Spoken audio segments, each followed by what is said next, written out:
on YouTube. This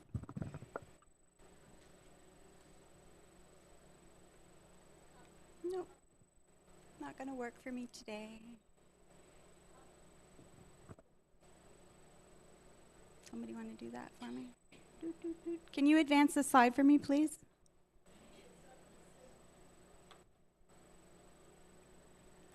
The month of November's power is release or elimination. The color is russet and is located at the abdomen. The apostle is Thaddeus. He represents the expulsion of negative thinking. Let go and grow. The affirmation, if you want to repeat this after me, I release anything and everything that no longer serves my unfolding good. Good job. At Unity of London, we celebrate the spirit of abundance, life, and love in our community as we grow together, learn the joys of giving as well as receiving from each other. And if you would like to read with me the 5 principles, number 1, God is all good and active in everything, everywhere. Number 2, I am naturally good because God's divinity is within me and in everyone. Number 3,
I think this may be a Daniel Namod song. Doesn't matter. It's a great song, whoever did it. And it was, it fits in with what we're talking about November, about the idea of releasing and letting things go. And it's strangely enough called I Release and I Let Go.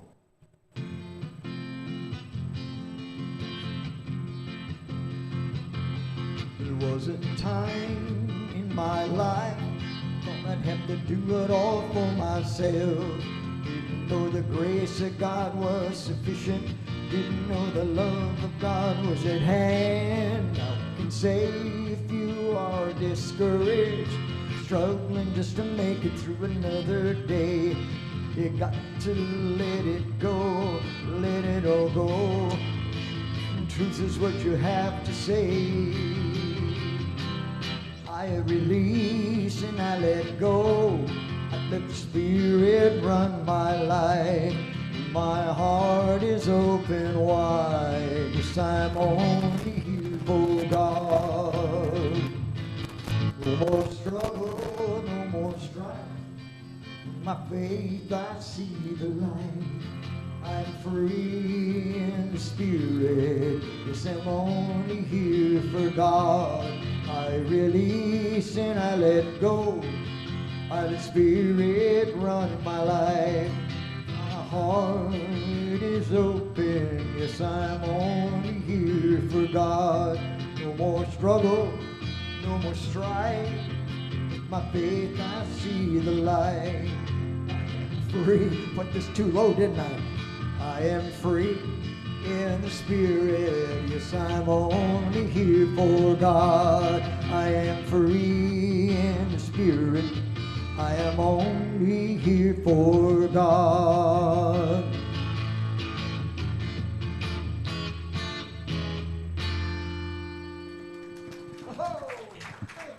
Thank you. Right now before I forget. All right, there we go. Thanks, Jim. That was a lovely song. I'm one of my favorites. So now I'm going to invite Lindsay to come up and light the purple candle of the wreath for us.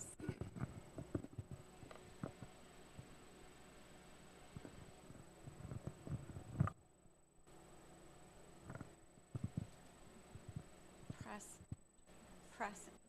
Yes, there we go.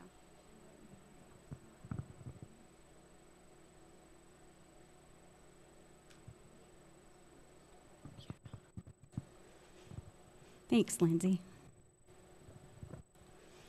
Unity was formed on prayer. Silent unity started over 130 years ago by our co-founder, Myrtle Fillmore, who used to reply to prayer requests by handwritten letters, later by a team of typists, and now we can call 1-800-NOW-PRAY and receive one-on-one prayer 24/7, 365 days a year. You can also get prayer online if you prefer that method. And here at 501 Nelson Street, we have a prayer box at the front of the sanctuary here where you can put in the first name of the person you wish to pray for on a slip of paper in the backs of your chairs. The prayer requests are prayed over by our prayer chaplains for a week and then are sent on to Silent Unity for 30 days of prayer. Today after the service, you can pray with Dawn, and she will be wearing a prayer stole while she is waiting for you in the fellowship room after the service. You can pray with her in the small orange stairs, the room at the back of the sanctuary, or the room at the front of the sanctuary.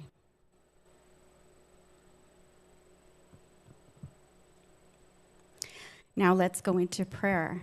If you're comfortable, close your eyes or dim your gaze. Take a deep breath and relax into your chair. Put your feet flat on the floor to ground yourself if you wish, and your hands facing upwards on your lap. As we come together this morning, we are grateful for the opportunity to spend this time with our Unity community. We bless everyone attending spiritual gatherings, knowing that there are many paths to the one God.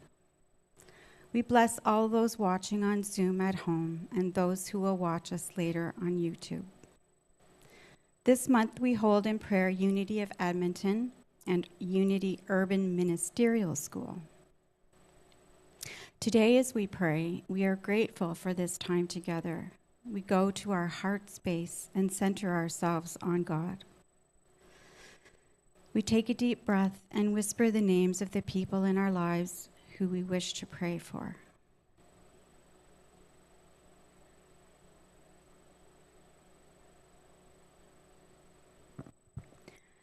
Blessed, loving Spirit, we imagine the blessings flowing through each of us and all those who we pray for. Every time we tune into Spirit, we can feel the love radiating into and out of our bodies like a balloon. As we breathe, the balloon gets bigger and encompasses the room. Then the balloon gets bigger and encompasses the city. Then bigger still, and finally around the world.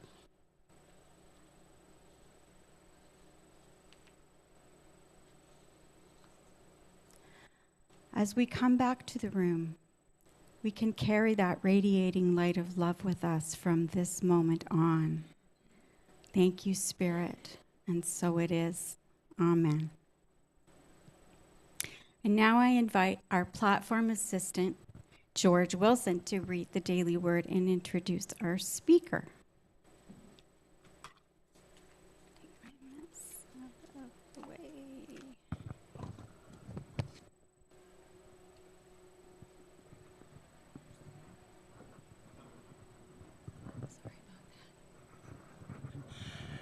Yeah. Good day, everyone. It's nice to be back. Although the weather today is a little challenging, not bad. So the reading for today is Hope and Faith. I walk by faith and live each day with hope in my heart. As Advent begins, I center myself in hope and feel my faith grow strong. I marvel at Mary's faith as I think about the mental, emotional, physical, and spiritual aspects of her journey to Bethlehem to have her child.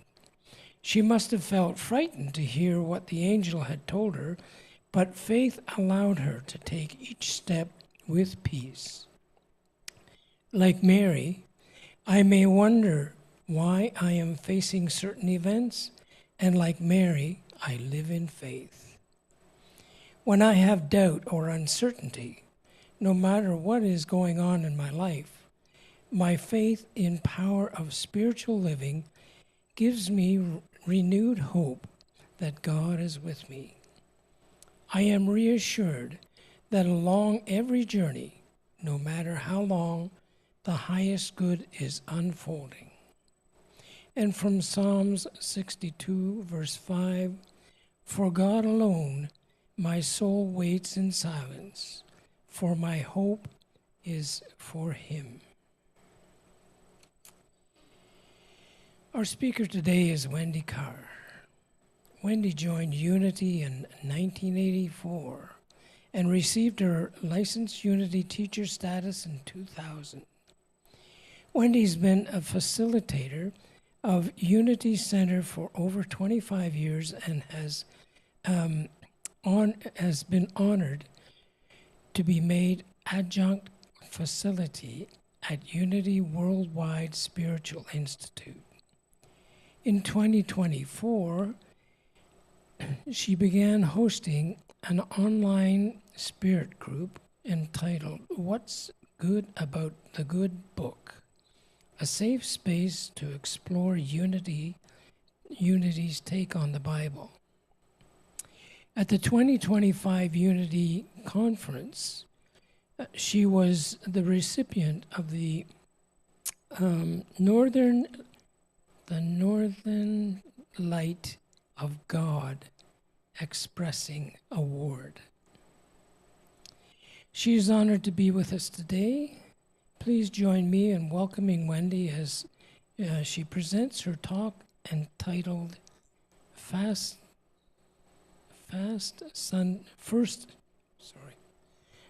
Sunday of Advent, Hope and Faith.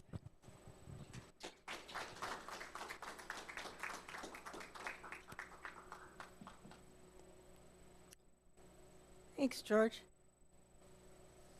Good morning, everybody. So glad to see so many of you made it out. It was a little interesting out there on the drive over. Mother Nature couldn't decide whether she wanted it to rain, to snow, to do a combination of both. And I'm just grateful to be here. Now, I'm going to do something that you folks don't usually do, and that is I'm going to invite you to get your phones out, because I have got some tools for you today on the screen. And I want you to be able to take pictures. I want you to be able to not have to scramble to grab everything down by hand. Okay, I'm giving you permission. Thank you for making sure it's muted, but there we are. So, as George indicated, and as we saw by the lighting of the candle, today begins the countdown to Christmas. Now, those of us who have something of a sarcastic streak might say, well, it actually started before the back-to-school specials. back in August, but now is the formal beginning of it. And it's gone through changes over time, whether it was 40 days or 25 and a little bit. And now it's become something that can be rather commercial.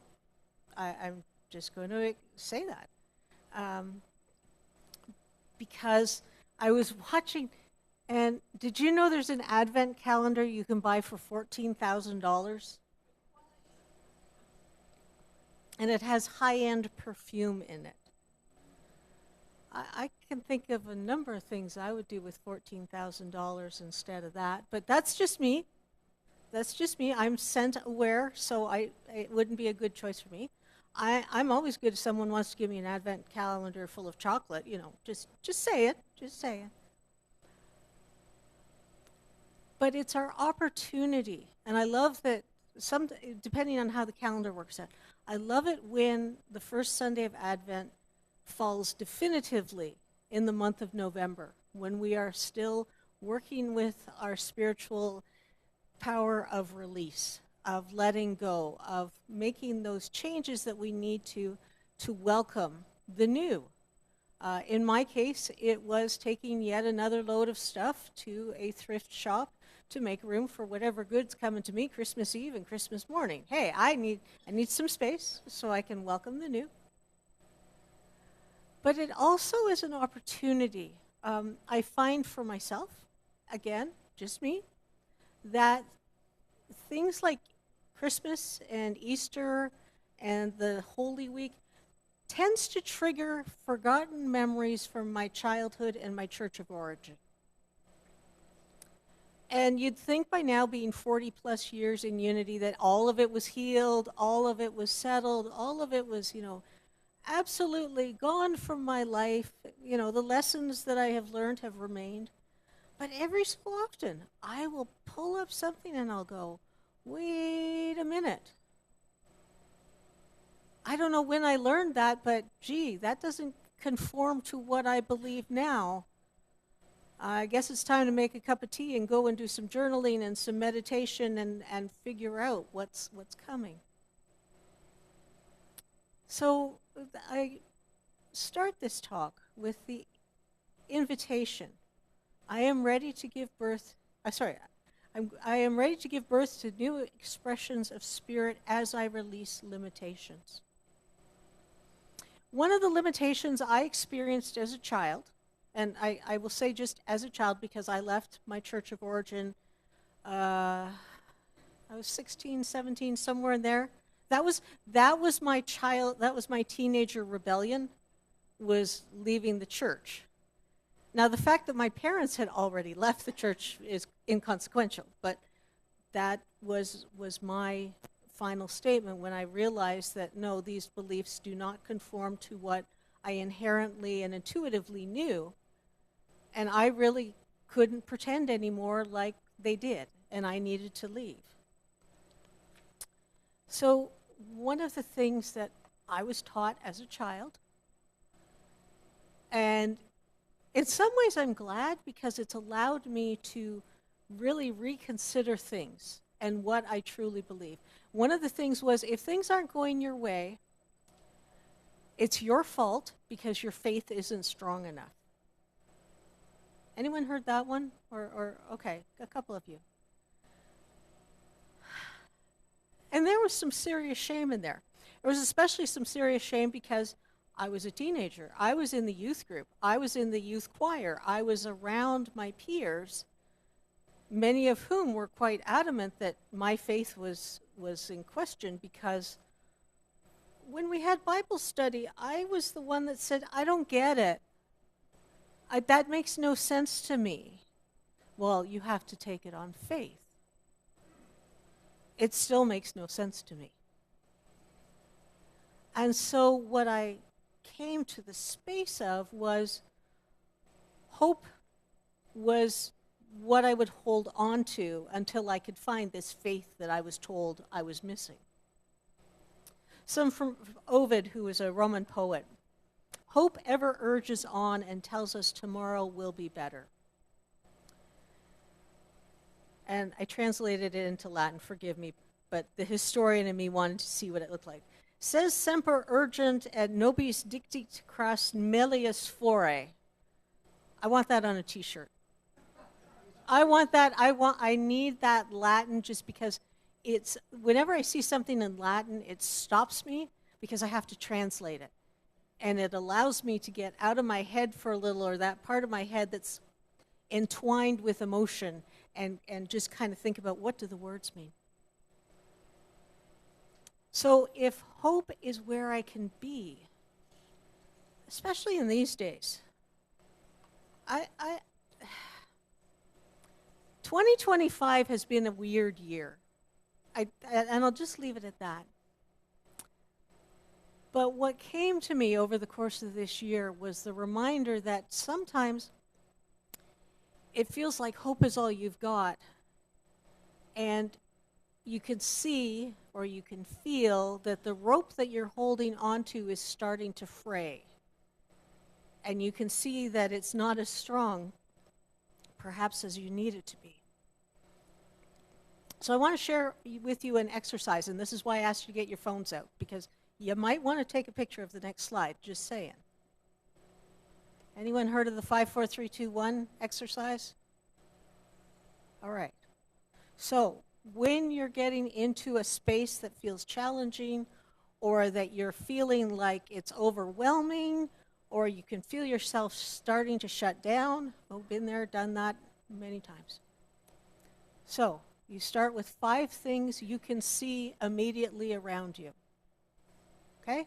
So my 5 things: I can see the screen, I can see the clock, I can see the lit candle, I can see the rest of the candles, I can see the prayer box, I can see the picture of Jesus. There are my 5 things, and that's just on the table. 4 things you can touch or feel. Okay, I can feel the texture of my jacket. I can feel the texture of my pants. It's a little different. I can feel the texture of the lectern. I can feel this. I can feel that this is different. Just getting myself grounded into my sense consciousness. You know, often we say, don't be in your sense consciousness, but there are times you need to be in that grounded place. 3 things you can hear right now.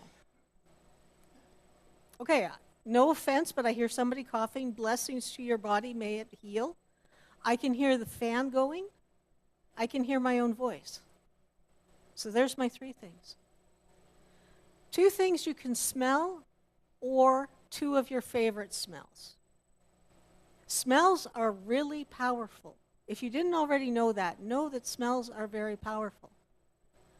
If I smell a certain brand of relish at a restaurant, I am instantly transported to my great-grandmother's kitchen, where she and her sister would make it every year and gift it to the family as part of their Christmas present. Grandnana passed in 78, 79, somewhere in there. I was kind of young, so it's not really. But I smell that, and I could describe her kitchen to you. I can describe which apron she's wearing. I can describe what's on the table that she's chopped and prepared for the next step. How quickly that gets me out of whatever. And if I'm in a stressful position, I would much rather be mentally in my great-grandmother's kitchen than dealing with whatever I'm dealing with, right? Many people have said, you know, they'll be doing a talk, and they'll describe some food, and you can see people they're aware that there's more saliva in their mouth because they're salivating at the memory, at the smell that has triggered. Even if you can't smell it, that memory is so strong. And finally, one good thing about yourself. I am a capable driver even without snow tires. That's my good thing for me. I know that you all have something good for yourself. I am confident of that. So once you've used that to help ground yourself and get out of that anxiety, it's not to say that it goes away, but just you're turning your attention elsewhere just for a moment. Then you can let go and turn yourself forward again and say, okay, until I know better, I am going to run in my faith, in my hope. I am going to work through this hope until it becomes faith. Yes, it can be difficult. And Charles's definition is hope is the anticipation of divine good. I'm not sure my church of origin would have expected hope to be in a sentence like that. Because growing up, hope was like less than. Hope was like, you didn't have faith, so I guess you can hang on to hope for now until you get it. And I am so grateful because I had a Sunday school teacher who kind of shifted that and said, no, it's not until you get it, it's until you're ready for it, until you're in that space of awareness. He was a great a teacher for me. So let's talk about the difference between hope and faith, because we use them interchangeably. Over time, I have become more specific with how I use it, and this is how I use it. This is not my quote, but it's somebody else's. Hope expects an answer sometime in the future. Out there, way out there. Yeah, it's going to come eventually. Faith takes it as already having been given. That I know that things will happen because I have faith in them, because in having the faith, I am attracting them to me. In having the faith, I am aware and mindful and alert to things that I might need to do to help the process along. Hope looks forward. So it's kind of out there. Faith declares that she has received even before there is the slightest visible evidence.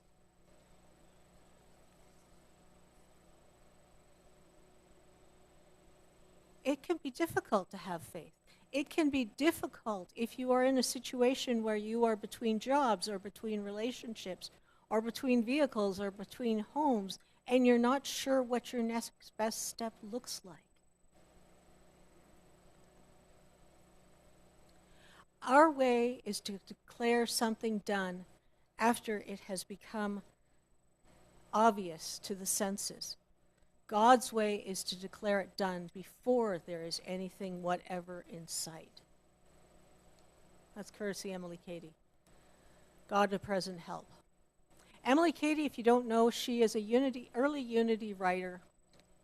Never formally joined the Unity movement, but 3 of her books are core to our beliefs because she moved beyond hope into faith and demonstrated this faith. So the example that I love is she was a homeopathic doctor in New York City. Part of her mission that she understood was hers to do was to take care of young women who found themselves pregnant. And she further discerned that all of her medical practice, including the young women, was to be done on a love-offering, free will basis. That's a pretty big step of faith. And she writes that for 2 years, not a couple weeks, but 2 years, she was faint from hunger on more than one occasion because the income was not there. And she was like, well, wait a minute, I have faith that this is how I'm supposed to interact with people. I have faith that this is what is mine to do. And one day in meditation, the thought came to her, have you accepted and received your good? And she realized that she had never said, I now accept and receive my good. It's a 2-part process. It's the 2 sides of the same hand, the giving and the receiving. And for me, I turned to Emily because she had such an incredible faith and demonstrated. She just didn't walk around going, I have faith. She did things in her life that truly were remarkable and certainly off the beaten path for many people. So let's just go a little deeper. I know those of you who know me well, context, context, context. So let's look at faith. So 524 times in the NRSV Bible. I have not checked to see if the revised standard, the new revised standard version updated edition, which came out 2 years ago, I think it was, is still 524. I'll have to do that for another time. But it's translated from 23 Hebrew words and 40 Greek words. So in the past, there was more nuance to the word faith. There was more nuance to the word faithful. I suspect that we will find that in Hebrew and Greek, you actually would translate it directly as full of faith or filled with faith. So we have that thing where English is such a poor language for spiritual stuff, in my humble opinion, just because when I go back and look at earlier translations, you can see how it's been, changed and modified and twisted and turned and upside down. Perhaps the most famous verse is from Hebrews 11, verse 1. Faith is the assurance of things hoped for, the conviction of things not seen. Faith is greater than hope. Hope is important. Don't get me wrong. I'm not saying hope isn't important. But let's not keep ourselves at hope. Let's continue the journey. It's all well and good. You're climbing a mountain. You get to a certain point, and suddenly you can see the whole of the city. And you might say, well, that's good enough. But if you move up a little higher, maybe you can see the lake or an ocean or another city. That there is something greater if you continue the process. If you are considering becoming a licensed Unity teacher or Unity minister, take a picture of this slide. Faith is the perceiving power of the mind linked with the power to shape substance. Our co-founder Charles wrote that in Prosperity. Sometimes this gets rewritten is, if you can believe it, you will see it. Not that, I can see this, so I can believe in this, and I can believe that it'll hurt if I go head first into it. But that I can see that I will have a safe drive home, and I know that that is what's going to happen because I can put that faith into it before it even happens, before it's right in front of me. Charles had a great line later in the Prosperity book. If we pray for rain, we should be sure that we have our umbrellas with us. Right? So this morning, what did I do as I was getting ready to come? I checked. Do I have my shovel? Do I have my snow brush? Do I have some extra clothes in case I get stuck in a ditch and I need to wait for somebody to come and get me? Preparation. Knowing that something is going to happen. I remember hearing a story about somebody who was wanting a new car. And they were asked, well, what's stopping you? Is it the money? And they said, well, no, I don't have a driver's license, so I can't go test drive. Well, yeah, you might want to do things in the correct order. Charles again. Intellectual faith admits doubt and hope of fulfillment in the future. Spiritual faith includes unfailing assurance and immediate response. I'm trying to remember what year it was, but somewhere in your YouTube channel is a talk that I gave on faith, and it was based on a book that had 7 levels of faith. So this is just 2 of them. But the idea that it doesn't have to be an all or nothing, which is what I felt it was as a child. That you can have levels of faith depending on where you're at in your life, depending on what's happening in your life. There are some areas of my life that I can be so confident in my faith and I am so steadfast in my faith. And there are other areas of my life that I'm like, okay, I'm just going to turn in my licensed teacher paperwork right now because I just can't see that. Usually that's when I'll call Silent Unity or a friend and say, okay, prayer time, please, because I recognize that I'm out of alignment. And that's fine. It's our path. It's nobody else's. Blind faith, and back to Emily Cady, is an instinctive trust in a power higher than ourselves.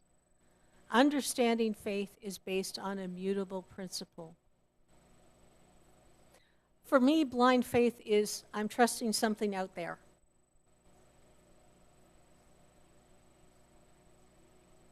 Spiritual faith and understanding faith it's in here. It's going to come through me as me. And whether it only blesses me or it blesses everyone around me doesn't matter. It's that I know that I am a vessel of faith in this world. Have faith in what you are doing because you are working with God's own unfailing, unchangeable law, and you cannot fail. I'm sure, this is Emily Cady again, I'm sure during those 2 years when she was not getting income at the level that she needed to support herself, that she had moments where she felt like a failure. Because that would be a very human response to that situation. But when we can remind ourselves that we are vessels of spiritual faith, that makes all the difference.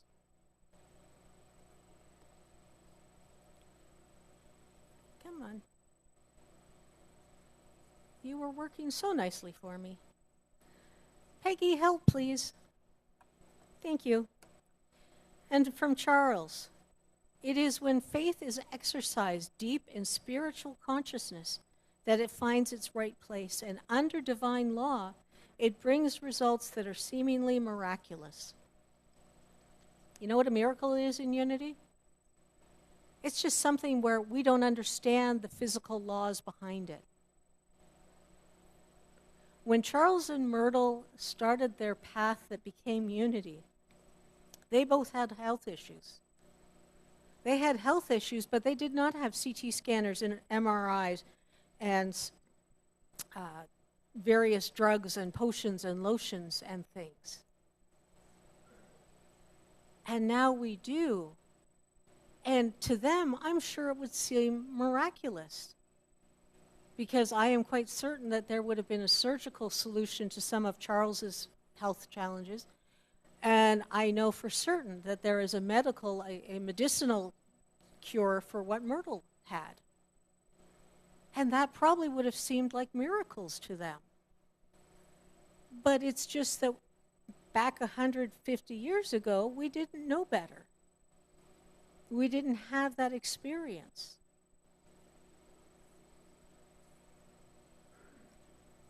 Finally, again from Emily Cady, your business is to stand still and proclaim it is done. Standing still when you're in the midst of challenges or changes can be really difficult.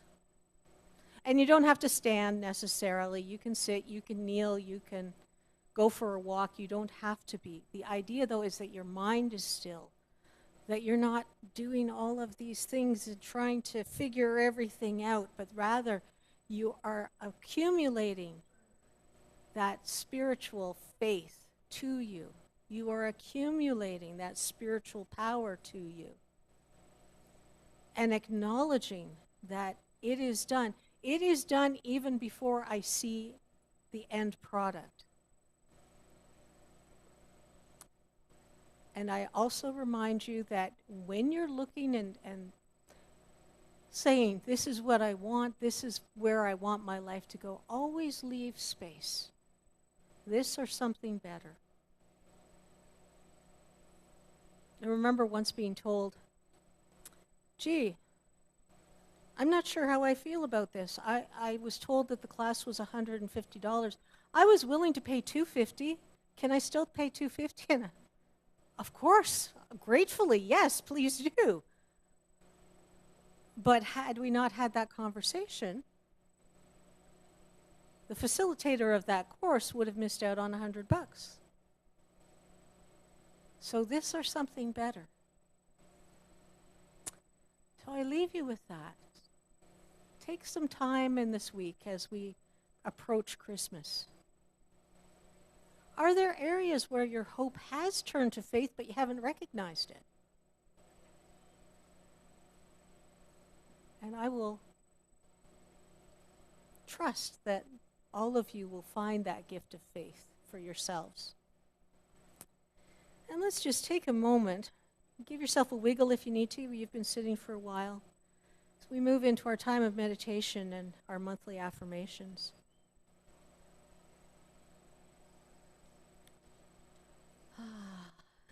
And as is our tradition, I will read it once and then pause, and then I'll invite you to affirm it with me.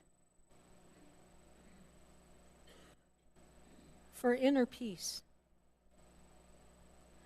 I am at peace no matter where I am. And together, I am at peace no matter where I am. For strength. The strength of God moves through me in every breath. And together, the strength of God moves through me in every breath.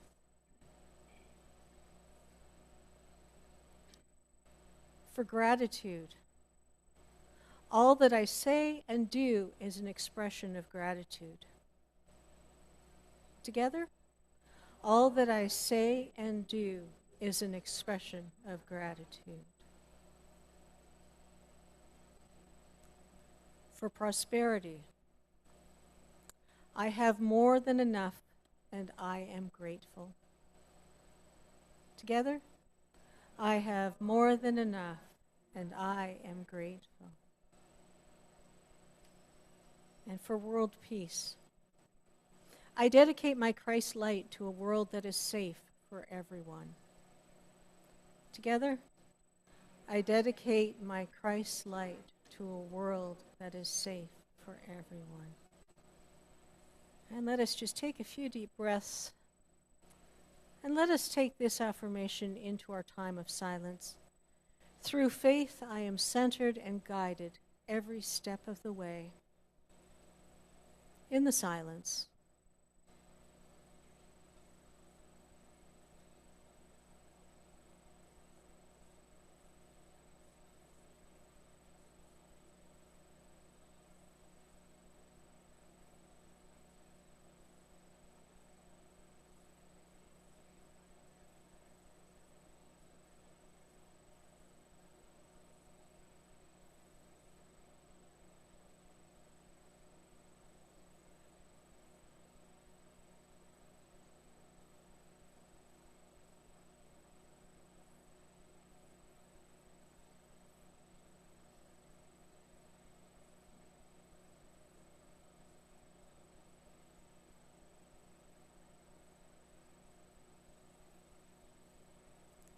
And as we move into this Advent season, we give thanks for the gifts that we already have, knowing that they are expressing through us and as us, loving and healing this world, bringing joy and prosperity.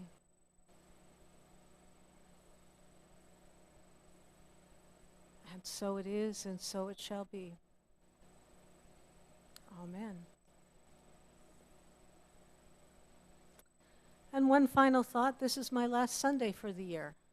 And what a year it's been. And I thank you all for including me as part of Unity of London. And many blessings to you and yours for Christmas and for 2026.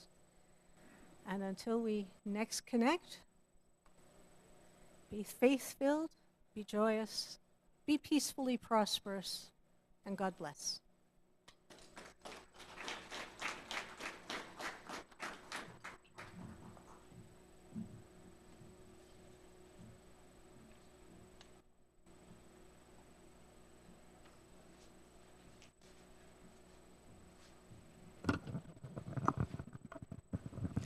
Thanks so much, Wendy, for your lesson on the difference between hope and faith. It was eye-opening, and I took a lot of notes again. Very good.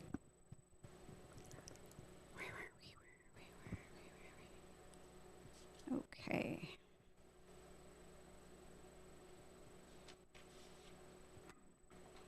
And we have a song by Jim. Well, thank you, Wendy. That was a wonderful message. I was scribbling, even though you told me to use my phone, I can't work the camera. So I was scribbling madly in my little notepad that I keep for Sundays. And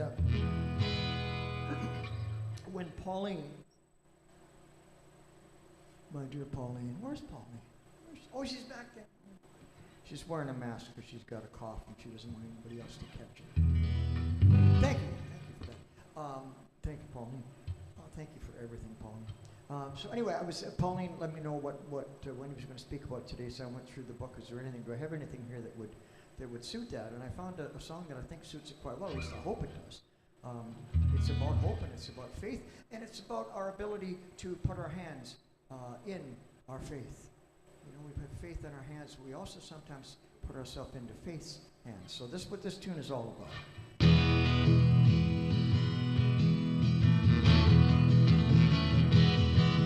You can find all kinds of reasons to let go. There is always an excuse when you stub your toe.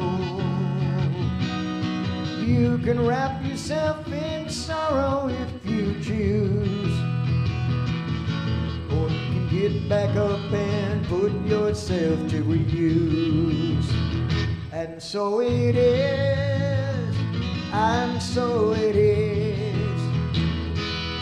We let life break us down, or we resist. When troubles block our way, remember there's a brighter day. The sun will shine again, and so it is.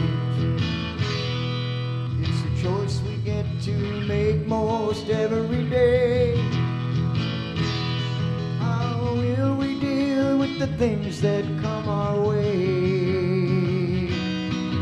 Go weep like a weeping willow, or stand strong like a mighty oak. Cry for sympathy, or go for broke. And so it is, and so it is.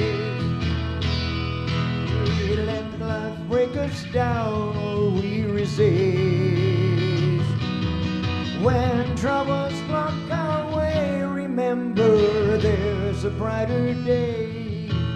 The sun will shine again, and so it is. Down on the bottom you'll find lots of lonely souls, people who will flinch at every blow. But pain is only fleeting, and keep reaching for the stars. When trouble comes your way, just let it go. No one can guarantee an easy ride. Troubles come our way and can't be denied. We can let them beat us down, or we can move to higher ground. Leave defeat behind and learn to fly. And so it is, and so it is. We let life break us down, or we resist. When troubles block our way, remember there's a brighter day. The sun will rise again, and so it is. The sun will rise again, and so it is. So let it be.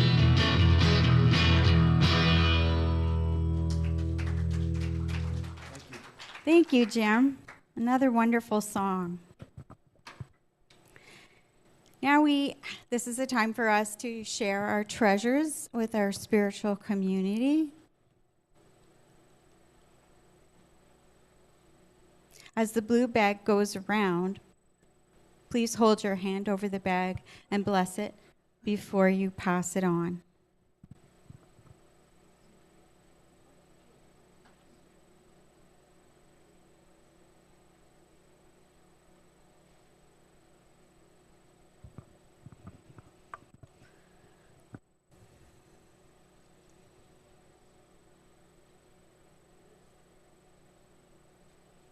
We affirm prosperity and abundance for Unity of London and all spiritual communities in all forms, in all realms, body, mind, and spirit.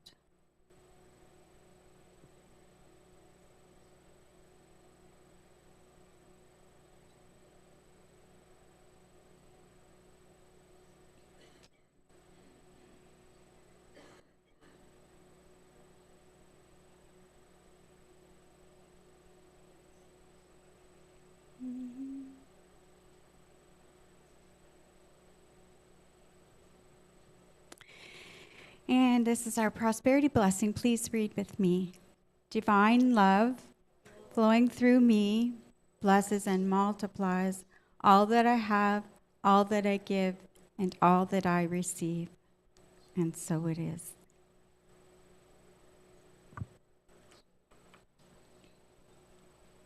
And next we have our announcements. Evening prayer and meditation is started up a few weeks ago, and this is takes place at Tuesdays at 8 to 8:15 p.m.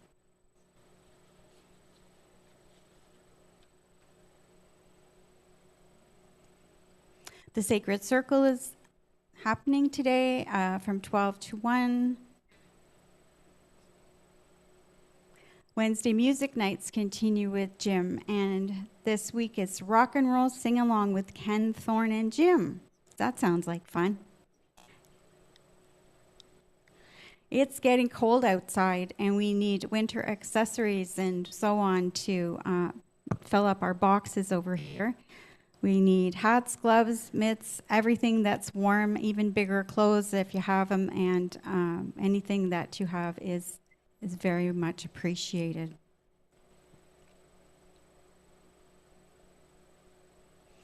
And the Christmas food bank collection as well. Anything food-wise that can go in our food bank box.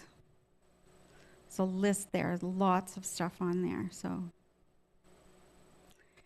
And we're having a night of Christmas with Jim Chapman and friends. Oh my goodness, that's a long list. Anyways, so some of the singers are going to be me and Lorraine and Chuck, so that's going to be fun. I'm looking forward to that. So come on out and support us. Let's see what else we got. Christmas lottery draw, that is ready to go as well, so you can get your tickets for that.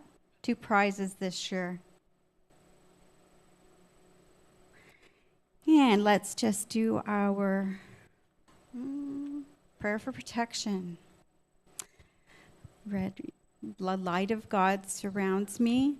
I am the light. The love of God enfolds me. I am the love. The power of God protects me. I am the power. The presence of God watches over me. I am the presence. Wherever I am, God is, and all is well. Yay, God. I just have one more announcement I forgot about. It's just volunteers for Christmas Eve service for readers and candle lighters. The sheet is going to be going around, so anybody who's willing to do that, we would really appreciate it. Okay, so let's gather in a circle and sing our peace song together.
Okay, if anybody would like to leave before we have our comments and whatnot, that you're welcome to do that.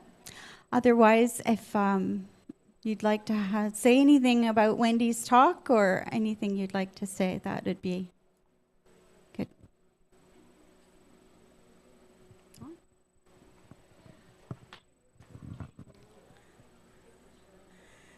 Wendy, you know you are a blessing to Unity of London. We thank you so much. And promise, I have faith that you're going to be back next spring. Thank you so much.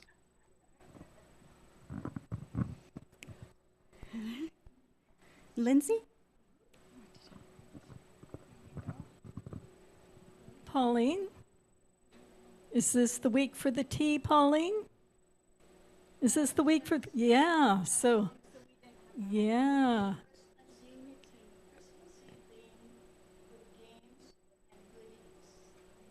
On Christmas Eve, we're going to have games and good eats? No, Unity. On the Unity. Yeah. So okay.